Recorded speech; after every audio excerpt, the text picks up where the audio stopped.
After a major cliffhanger in last week's episode and what has been, at the very least, a shaky run, Marvel has perhaps left the best for last. This is my review of episode 8 of What If. The Watcher takes us into a world where we ponder the question, what if Ultron had won, with Natasha Romanoff and Clint Barton being the only survivors after a major cataclysmic event. But before I proceed and properly start my review and properly start spoiling everything, I want you to start the conversation in the comments below. Anything and everything, your least favorite episode, your favorite episode of What If, your thoughts in general, drop it all down there. Make sure you consider clicking that subscribe button if you haven't yet, so you will be a part of every conversation in the future about your favorite movies and TV. I don't know if in anticipation towards an episode I've been as hyped or at least as curious as I was for this one. And though that premise that we see on the Disney Plus app or on IMDb is interesting, it goes so much further beyond that, where the prologue really is this winter landscape, this winter wasteland where Natasha and Clint are just throwing Ultron bots to the ground left and right, but soon enough they feel overwhelmed. And this opening gives us a great intro into a world where we clearly understand what is going on and we clearly understand the stakes, as these people are in Russia. Clint doesn't have one arm, he has a robotic arm that looks really cool, but they're just overwhelmed. But they make it to the Kremlin where they're searching for something, and it is a great reference to Natasha's heritage, so I really like that. But soon enough, the Watcher takes us into the premise of this episode, where in Age of Ultron, Ultron did get Vision as a body, he did win against the Avengers, he destroyed the world for all we know, and for all Clint knows, he killed Hawkeye's family, but he didn't stop there. After bringing peace to the Earth, Thanos shows up and as soon as Ultron/Vision sees the Infinity Stones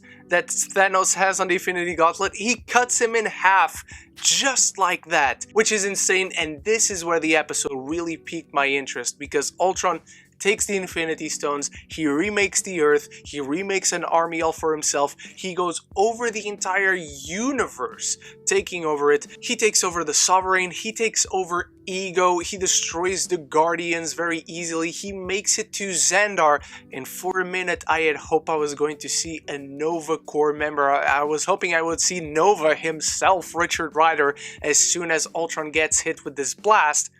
But no, it was Captain Marvel who just punches him all the way down to the core of Xandar, and Ultron still survives. He quickly takes care of Captain Marvel, and after destroying all of this, all these planets, all these realms, because he also makes it to Asgard, and as the Watcher is narrating, Ultron realizes this, and he breaks through the prism, I guess, of reality, and now he's let loose on the multiverse to bring them all peace. This was a major moment for me, not only because, okay, it's the second time we see that someone realizes the Watcher is even there and sees through their own reality and beyond that, but also this episode raises the stakes because now the Watcher, who they've perfectly established that does not interfere in anything, he's just there to narrate, but now we have a purpose, we have a reason for the Watcher to have been watching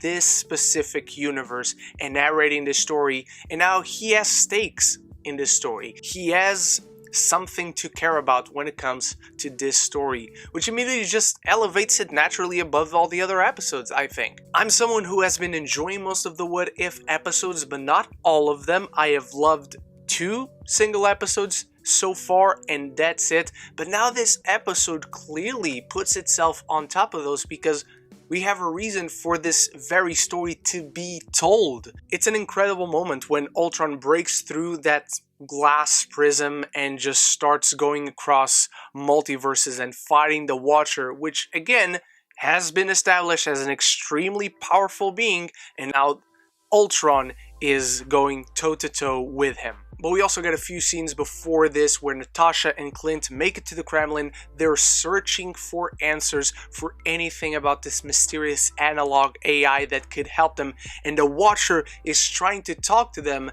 But we established this thing where humans and quote-unquote normal beings cannot sense, cannot feel the Watcher being there. They cannot fully realize that there's this being across a field of reality there, but soon enough they find it, and it's Arnim Zola in a very similar scene to what we saw in Captain America Winter Soldier. It's also really cool that Natasha finds the Red Guardian's shield, and she has this bit of sense of humor, and I like seeing the personality dynamics back and forth between Clint and Natasha. And so they find Arnim Zola where the Winter Soldiers were back in Captain America Civil War, and soon enough they get overwhelmed with Ultron bots. They take one so they can put Zola's consciousness AI inside that Ultron bot, and we get this intense chase scene very similar to when Clint was trying to run away from the Outriders in Avengers Endgame, and Clint decides to sacrifice himself because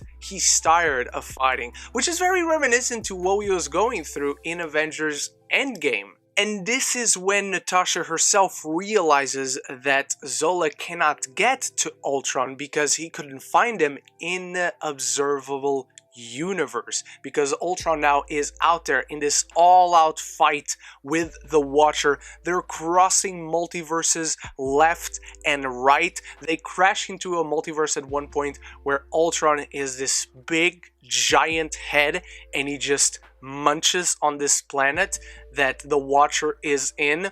And that's gotta be a reference to Galactus. They continue to fight and fight and fight. Eventually the Watcher brings out his full power. He looks like a freaking gladiator, but he still loses. Ultron is now free to roam the multiverse everywhere and anywhere he wants. And the Watcher is afraid. The Watcher, who's this very emotionless narrator throughout the entirety of this show, but in this single episode we see him conveying so many emotions. Again, kudos to Jeffrey Wright for his wonderful performance. And what is most shocking is not only that he does lose, it's that he runs away, he hides away from Ultron, who even recognizes the power in this being. He recognizes them as equals to one another, and that is very frightening. We get a great villain origin story, we get new stakes raised for the entirety of this show. We don't even end this up where last week's episode ended. We see nothing of that. This is all before that, which I'm guessing we're going to see next week.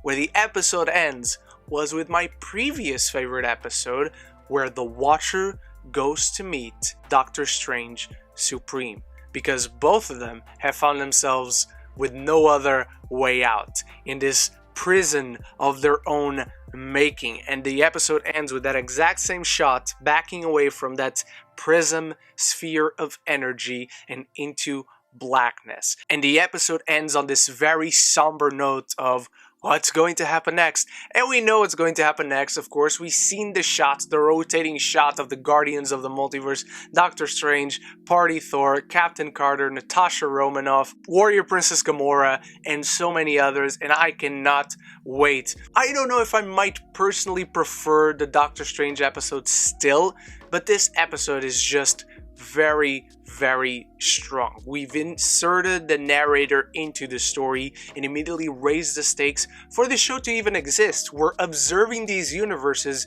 because the Watcher now has to try and warn the people in these universes that this being is coming. Ultron with all the Infinity Stones, which is just frigging awesome. I love this episode of What If. I think it was really, really great. It's one of those really good episodes that understood perfectly the runtime it had, and so it told a story for that runtime specific. But those are my thoughts. I want to know what you thought. Start the conversation down there in the comments below. Your pros, your cons, anything and everything down there. Thank you so much for watching, and if you like what you saw here, consider clicking that subscribe button and you will join every conversation about your favorite movies and TV And hopefully you'll be here next week when we cover the finale. Thank you so much once more for watching. I'll be back very soon with more videos, and I hope to see you in those. And so until then, love each other and love the movies.